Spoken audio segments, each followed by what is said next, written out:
Hello everyone, welcome back to my channel, welcome to another mini recipe. तो आज আমি share করব আপনাদের সঙ্গে একটা অন্যরকম মাছের রেসিপি।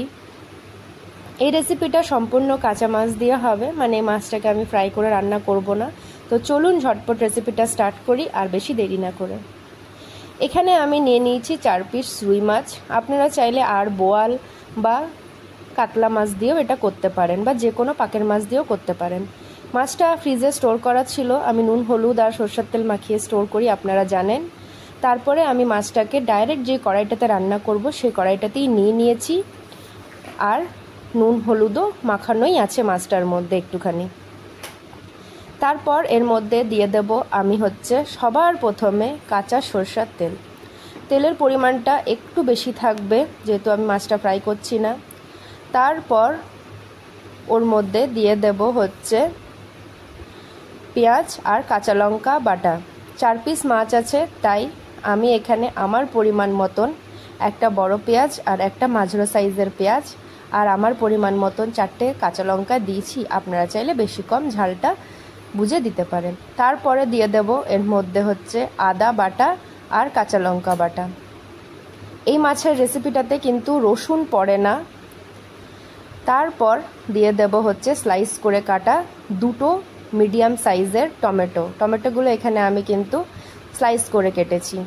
তারপর গুঁড়ো মশলার মধ্যে এর মধ্যে দিয়ে দেব হলুদের গুঁড়ো 1/2 টি চামচের মতন। তারপরে দিয়ে দেব 2 টি চামচের মতন জিরের গুঁড়ো, আমি এখানে এই চামচটা ব্যবহার করেছি। তারপর এর মধ্যে দিয়ে দেব 1 টি চামচের মতন ধনের গুঁড়ো, আর এই যে ছোট্ট চামচটি দেখছেন এই চামচের পরিমাণের 2 চামচ গোলমরিচের গুঁড়ো, কালো গোলমরিচের গুঁড়ো। এই দেখুন চামচটা আরেকবার দেখিয়ে দিই আপনাদের। এই চামচের 2 চামচ গোলমরিচের গুঁড়ো। তারপরে দিয়ে দেব স্বাদ মতো নুন, নুনটা বুঝে দেবেন, অলরেডি মাছে নুন মাখানো ছিল। আর দেব 1 চুটকির মতন সামান্য পরিমাণ টেস্টটাকে ব্যালেন্স করার জন্যে চিনি। আপনারা চাইলে চিনিটাকে স্কিপও করতে পারেন।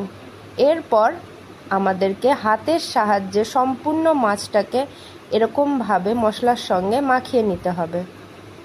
আপনারা চাইলে চামচে করেও করতে পারেন, কিন্তু হাতের সাহায্যে মাখালে মাছের গায়ে গায়ে খুব ভালো মতন মশলাটা কিন্তু লেগে যায়।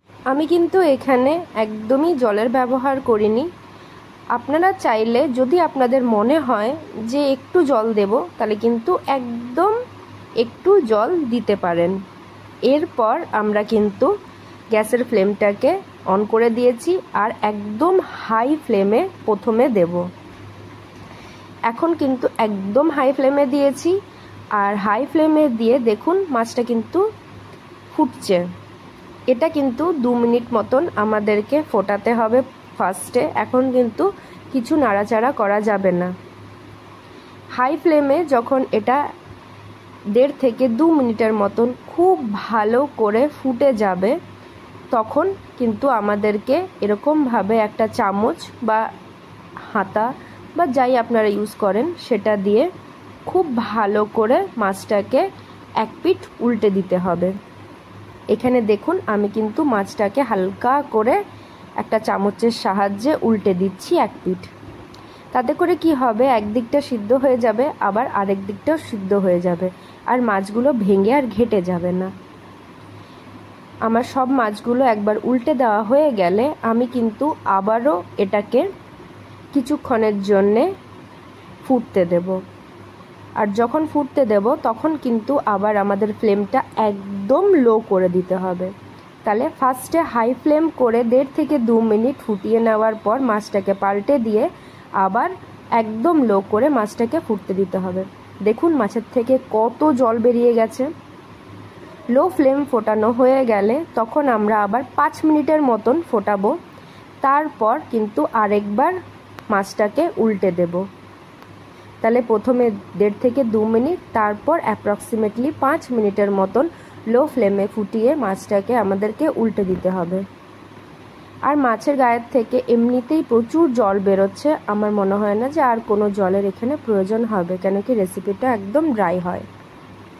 তারপর আমরা এখানে দিয়ে দেব মুখ চেরা কাঁচা লঙ্কা, আমি এখানে কাঁচা লঙ্কার মুখগুলোকে হালকা হালকা একটুখানি চিড়ে দিয়েছিলাম। আপনারা আপনাদের ঝালের পরিমাণের মতন দিতে পারেন, আমি এখানে 4টে দিয়েছি। তারপর একটু রাফলি চপ ধনেপাতা দিয়ে দেব। ধনেপাতাগুলো আমি একটুখানি রাফলি চপ করেছি, ফাইন চপ করিনি। তার কারণ হচ্ছে এটা যখন ফুটবে ধনেপাতাগুলো এমনিতেই গলে মিশে যাবে। দেখুন যেটাই বলেছিলাম, দেখুন একদম ধনেপাতাগুলো কিন্তু গলে গেছে। আর দেখুন আপনারা বুঝতেই পারছেন যে মাছটা আস্তে আস্তে কিন্তু ড্রাই হচ্ছে। এই দেখুন জলটা কমছে। বেশি মাছটা কিন্তু নাড়াচাড়া করা যাবে না, ওই 2বার মতনই করতে হবে, তাহলে কিন্তু বেশি নাড়াচাড়া করলে মাছটা ভেঙে যেতে পারে। তাই আমি এখানে বেশি কিন্তু নাড়াচাড়া করব না, একদম লো ফ্লেমেই হচ্ছে কিন্তু তারপর থেকে, আর কিন্তু ফ্লেম বাড়ানো বা কমানো যাবে না। দেখুন জল অনেকটা শুকিয়ে গেছে।